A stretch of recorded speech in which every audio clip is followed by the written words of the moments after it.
ایک اور حدیث بہت پیاری ہے، میں آپ کو بتائے بغیر نہیں رہ سکتا۔ حضور اپنے حجرے سے برآمد ہوئے تو آپ نے دیکھا مسجد نبوی کے ایک کونے میں صحابہ بیٹھے ہیں، قرآن کا مذاکرہ کر رہے ہیں۔ مذاکرہ ایک ہوتا ہے درس، ایک شخص بول رہا ہے دوسرے سن رہے ہیں، یہ نہیں، مذاکرہ آپس میں۔ حضور کے چہرے پر بشاشت کے آثار ظاہر ہوئے۔ آپ چل کر آئے، آپ نے ایک سوال کیا عجیب، کہ آپ لوگ اس کی گواہی نہیں دیتے کہ اللہ کے سوا کوئی معبود نہیں اور میں اللہ کا رسول ہوں اور یہ قرآن اللہ کے پاس سے آیا ہے؟ جواب کیا تھا؟ بلا یا رسول اللہ، بلا یا رسول اللہ، بلا یا رسول اللہ۔ اللہ کے رسول کیوں نہیں، ہم گواہی دیتے ہیں۔ اب فرمایا جس کے لیے میں نے یہ حدیث سنائی، فاستبشروا، خوشیاں مناؤ، جیسے ہم نے دوسرا جو تھا سورہ یونس کی آیات، فبذالک فلیفرحوا، خوشیاں مناؤ، جشن مناؤ اس قرآن پر۔ فاستبشروا، تو بشارتیں حاصل کرو، فإن هذا القرآن طرفه بأيديكم وطرفه بيد اللہ، اس قرآن کا ایک سرا تمہارے ہاتھ میں، ایک سرا اللہ کے ہاتھ میں۔ سب سے بڑا ذکر جسے قرآن الذکر کہتا ہے، انا نحن نزلنا الذکر وانا له لحافظون، دی ذکر وہ قرآن ہے، هو الذکر الحکیم وَهُوَ الصِّرَاطُ الْمُسْتَقِيمُ۔ اور تم نماز کی ہر رکعت میں کہتے ہو اهدنا الصراط المستقیم، وہ صراط مستقیم تو اللہ نے تمہیں دے دیا ہے، یہ قرآن ہی تو ہے صراط مستقیم۔ یہ وہ شے ہے کہ جس کے ہوتے ہوئے خواہش نفس آپ کو کج نہیں ہونے دے گی،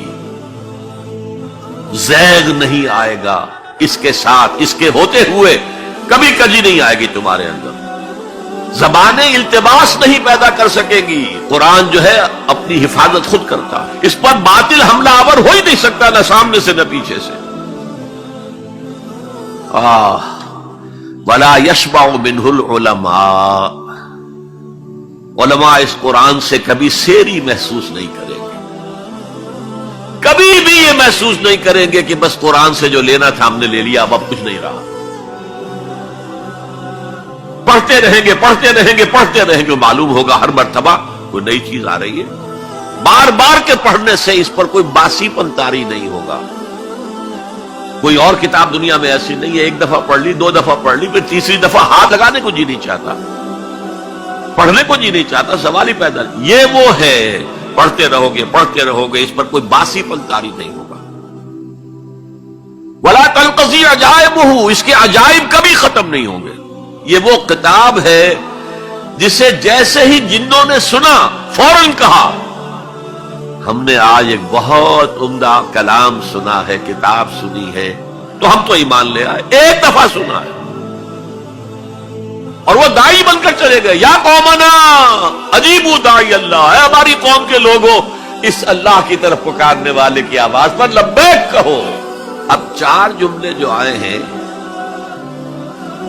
وہ اس حدیث کے اندر جو اہم ترین چیز ہے وہ ہے من قال بہ صدق، جس نے کوئی بات اس قرآن کی بنیاد پر کہی اس نے سچ کہا۔ ومن عمل بہ اجر، جس نے اس پر عمل کیا اس کا اجر محفوظ۔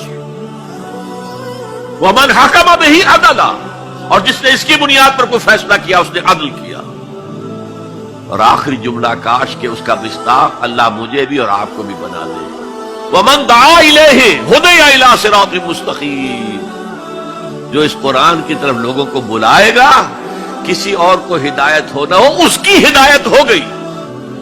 حضرت جبرائیل نے حضور سے کہا یا محمد صلی اللہ علیہ وسلم امتک بعدک، آپ کے بعد آپ کی امت کا کیا حال ہوگا، کون سہارا ہوگا؟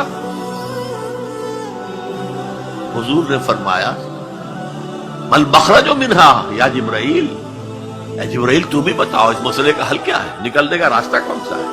تب حضرت جبرائیل نے یہ ساری حدیث پڑھی، گویا کہ اس کے راوی اول حضرت جبرائیل ہے،